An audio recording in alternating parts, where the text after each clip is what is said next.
প্রিয় দর্শক, সালাম এবং শুভেচ্ছা নেবেন। শেখ হাসিনা এবং তার দলের নেতাকর্মীদের পুনর্বাসনে ভারত সর্বাত্মক চেষ্টা চালিয়ে যাচ্ছে। এ ব্যাপারে ভারতীয় মিডিয়া এবং সাংবাদিকরাও পিছিয়ে নেই। এক ভারতীয় রয়টারের সাংবাদিক শেখ হাসিনার সাক্ষাৎকার প্রচার করলেন। আরেক সাংবাদিক, যিনি বাংলাদেশে বেশ পরিচিত, গৌতম লাহিড়ী, যার কথাবার্তা শুনে মনে হলো তিনি এখন শেখ হাসিনা এবং তার দলের সবচাইতে বড় মুখপাত্র।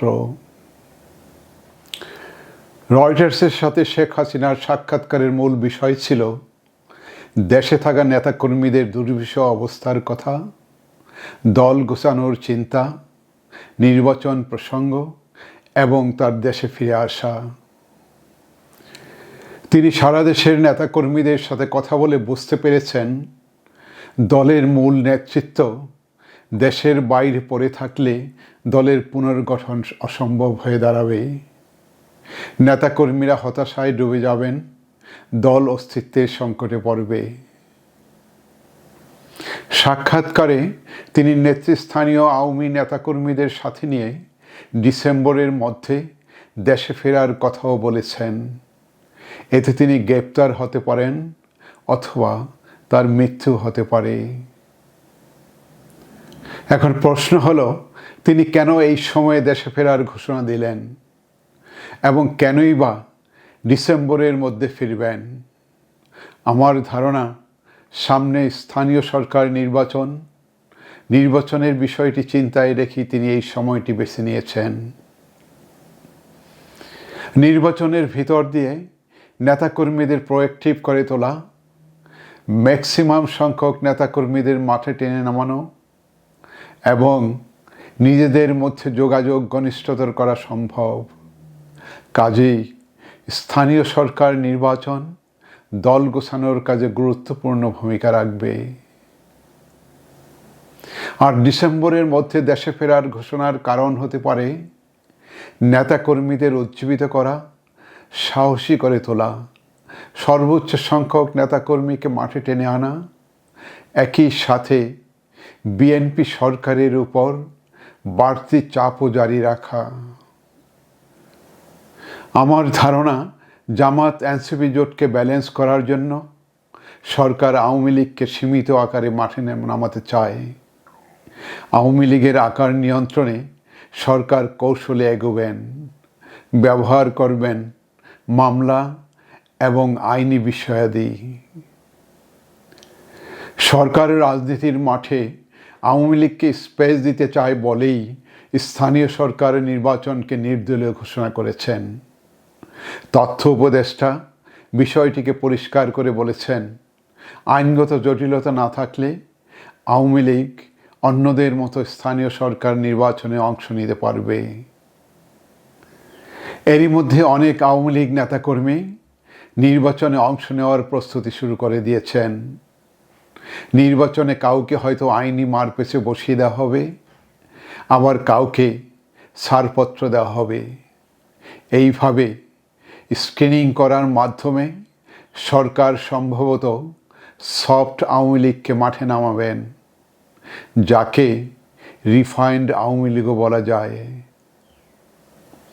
রিফাইন্ড আওয়ামী লীগের ধারণাটি বেশ আলোচিত ছিল, কিন্তু হালে পানি পায়নি। কারণ শেখ হাসিনা সহ পলাতক প্রায় সকল আওয়ামী নেতৃত্বের কাছে এই ধারণাটি গ্রহণযোগ্য ছিল না। দেশে থাকা আওয়ামী নেতাকর্মীদের নিয়ে যদি সফট আওয়ামী লীগ বা রিফাইন্ড আওয়ামী লীগ হয়, তাহলে দেশের বাহিরে পলাতকরা কিভাবে চিহ্নিত হবেন? তারা কি তাহলে দুর্নীতিবাজ, লুটেরা এবং গণহত্যাকারী? দলের মধ্যে এমন বিভাজন শেখ হাসিনা কিভাবে মেনে নেবেন? বিএনপি সরকারের ভাবচক্কর দেখে মনে হয় তারা মামলা এবং আইনি বিষয়াদি দিয়ে নিয়ন্ত্রণ করে সফট আওয়ামী লীগ বা রিফাইন্ড আওয়ামী লীগকে মাঠে স্পেস দিতে চাচ্ছেন। আর সরকার এই কাজে সফল হলে অনিশ্চিত হয়ে পড়বে অধিকাংশ পলাতকদের দেশে ফেরা। বিভক্তি দেখা দিতে পারে দলের ভেতর, হয়তো শেখ হাসিনাও শঙ্কিত। তা না হলে দেশে ফেরার এমন ডেসপারেট ঘোষণা কেন? ভারতের পররাষ্ট্রমন্ত্রী জয়শঙ্কর বলেছেন, শেখ হাসিনা নিজেই ভারতে আশ্রয় এবং ভারতে আসার অনুমোদন অনুরোধ করেছিলেন। যে মানুষটি জীবন রক্ষার জন্য পালিয়েছেন, সেই একই মানুষ মৃত্যুর ঝুঁকি নিয়ে এখন দেশে ফিরবেন।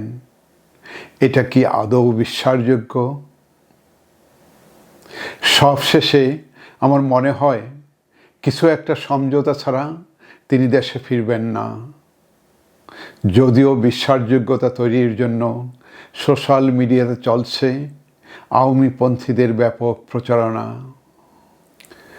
শেখ হাসিনা শুধু ফিরবেনই না, মাথা উঁচু করে ফিরবেন। আমার প্রশ্ন, তিনি আর কতটুকু উঁচুতে মাথা তুলবেন? প্লেনের ছাদ ফুঁড়ে আকাশে মেঘের স্পর্শ পেলে কি তিনি থামবেন? শত শত মানুষ হত্যা আর হাজার হাজার মানুষ বিকলাঙ্গ করেও কি তিনি মাথা নিচু করবেন না? মনে মনে ভাবলাম, কবে অবসান হবে এমন লজ্জাশরমহীন দুর্বৃত্তের রাজনীতি? সবাইকে ধন্যবাদ।